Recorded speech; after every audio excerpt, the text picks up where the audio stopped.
से मैं Madhumita India 24/7 live TV में स्वागत करती हूं। आज रुख करते हैं बड़ी खबर की ओर जो इस वक्त सबसे ज्यादा सुर्खियों में है। कांग्रेस के राज्यसभा सांसद धीरज साहू के ठिकानों पर आईटी बुधवार सुबह पहुंची और छापेमारी में करोड़ों रुपए शामिल किए। आयकर विभाग की छापेमारी का आज चौथा दिन है, जिसकी चर्चा पूरे देश में हो रही है। छापेमारी में 250 करोड़ से ज्यादा रुपए बरामद किए गए हैं। हालांकि आयकर विभाग की ओर से कोई बयान सामने नहीं आया है। नोटों की गिनती लगातार जारी है। इस कार्रवाई में कई रिकॉर्ड टूटने का भी अनुमान लगाया जा रहा है, क्योंकि ये देश भर में हुई अब तक की सबसे ज्यादा कैश रिकवरी हो सकती है, क्योंकि नोटों की गिनती का सिलसिला जारी है। हालांकि ये दबिश ओडिशा की टीम के द्वारा की गई है। कई तरह के दस्तावेज आदि के कागजात खंगाले जा रहे हैं। सांसद साहू का पैतृक आवास लोहरदगा में है, जबकि रांची के रेडियम रोड में उनके परिवार का बंगला है। इन दोनों जगहों पर सुरक्षा बलों के साथ इनकम टैक्स पहुंची। इसके अलावा ओडिशा के सुंदरगढ़ में भी उनसे संबंधित ठिकानों पर सर्वे चल रहा है। बीडीपीएल कंपनी और इससे जुड़े अन्य कर्मचारियों के खिलाफ आयकर विभाग की दबिश जारी है। जानकारी जो सामने आ रही है वो ये है कि सबसे ज्यादा कैश की रिकवरी ओडिशा के बलांगीर जिले स्थित कार्यालय से हुई है। अब इस मामले को लेकर राजनीतिक बयानबाजी का दौर शुरू हो गया। सबसे पहले प्रधानमंत्री नरेंद्र मोदी ने इस बयानबाजी को शह दी। प्रधानमंत्री नरेंद्र मोदी ने सोशल मीडिया प्लेटफॉर्म एक्स पर लिखा कि देशवासी इन नोटों के ढेर को देखें और फिर इनके नेताओं के ईमानदारी के भाषणों को सुने। जनता से जो लूटा है उसकी पाई पाई लौटानी होगी, ये मोदी की गारंटी है। अब इस प्रतिक्रिया के साथ प्रधानमंत्री ने हंसने वाली इमोजी भी डाली है। पीएम मोदी के इस पोस्ट पर लोगों की प्रतिक्रियाएं आना शुरू हो गई। यूजर कांग्रेस पर लगातार कटाक्ष कर रहे हैं। पीएम मोदी के साथ ही झारखंड इकाई के अध्यक्ष और पूर्व मुख्यमंत्री बाबूलाल मरांडी ने कांग्रेस के राज्यसभा सांसद धीरज प्रसाद साहू के परिसर में बेहिसाब नकदी की बरामदगी को लेकर उनकी गिरफ्तारी की मांग की है और साथ ही साहू के खिलाफ प्राथमिक दर्ज और उन्हें गिरफ्तार करने की भी बात कही है। वहीं भाजपा नेता रविशंकर प्रसाद ने कहा कि राहुल गांधी से पूछना चाहिए कि ये मोहब्बत की कौन सी दुकान है। कांग्रेस के एक संसद से जुड़े पर्सन में करोड़ों रुपए मिले हैं। भ्रष्टाचार की मूर्ति है कांग्रेस पार्टी।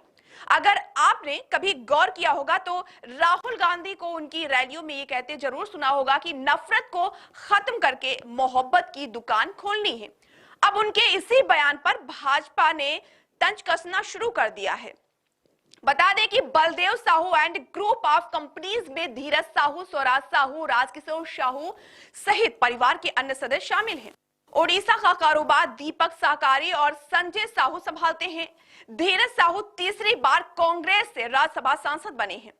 धीरज साहू के ठिकानों पर हुई छापेमारी के बाद एक बार फिर झारखंड का नाम भ्रष्टाचार की कहानी में शामिल हो गया, जो कहीं ना कहीं झारखंड की प्रतिष्ठा को तार तार कर रही है। वैसे ये सब पहली बार नहीं है जब आयकर विभाग की टीम धीरज साहू के घर पहुंची। पहले 12 दिसंबर 2019 को भी आयकर विभाग की टीम धीरज साहू के घर पहुंची थी।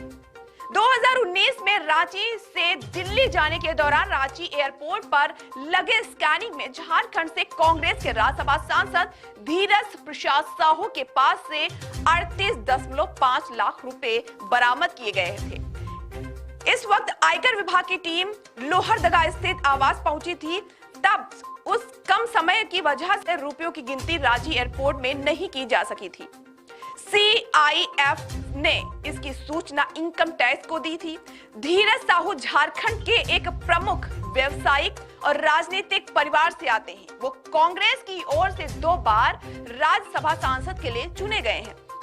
अब आइए जानते हैं उन घोटालों के बारे में जो इतिहास के पन्नों में दर्ज हैं।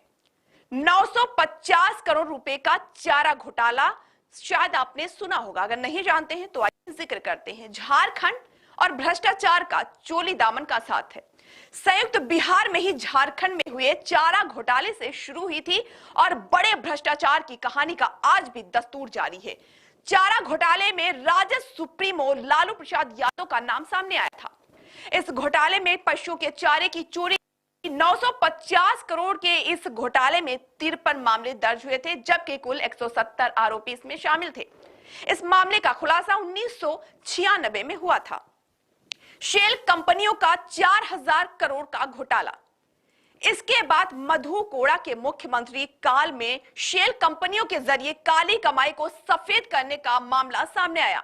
करीब 4000 करोड़ का ये घोटाले अपने आप में देश भर के बड़े घोटालों में से एक था। आज भी मामला अदालत में है। मधु कोड़ा को मुख्यमंत्री पद से हटाने के बाद जेल भी जाना पड़ा था। झारखंड अलकतरा घोटाला, इसका भी जिक्र करते हैं। अलकतरा घोटाला झारखंड के सड़कों से जुड़ा हुआ है।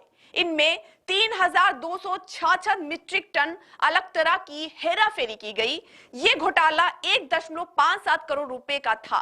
वर्ष 1992 से 1994 के बीच पथ निर्माण विभाग चतरा में अलकतरा का ट्रांसपोर्ट हल्दिया भया बरौनी करना था। इस मामले में संयुक्त बिहार के पूर्व पथ निर्माण मंत्री मोहम्मद इलियास हुसैन, उनके सचिव साहबुद्दीन बेग, खरीद एवं परिवहन विभाग के निदेशक केदार पासवान, उप निदेशक मुस्तबा अहमद, कार्यपालक अभियंता रामानंद राम, सेक्शन पदाधिकारी शोभा सिन्हा और ट्रांसपोर्ट आपूर्तिकर्ता डीएन सिन्हा को अदालत में दोषी माना था।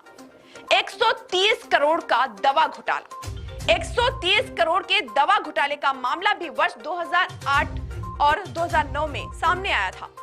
इसमें सीबीआई ने मामला दर्ज किया था। मधु कोड़ा के मुख्यमंत्री काल में ही ये दवा घोटाला हुआ था, जिसमें तत्कालीन स्वास्थ्य मंत्री को भी आरोपी बनाया गया था।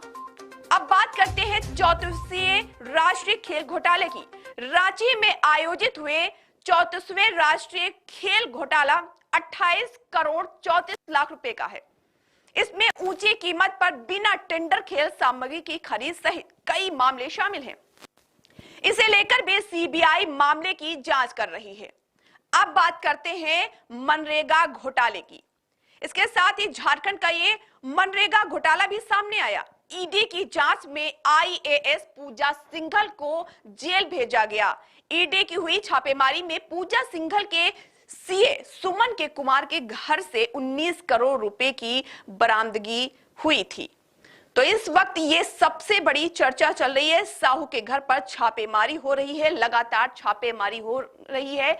250 करोड़ अभी तक बरामद हुए। ये सबसे बड़ी कैश रिकवरी होगी, ये सबसे बड़ी रिकवरी होगी जो इस वक्त सबसे ज्यादा देश में सुर्खियों में बना हुआ है।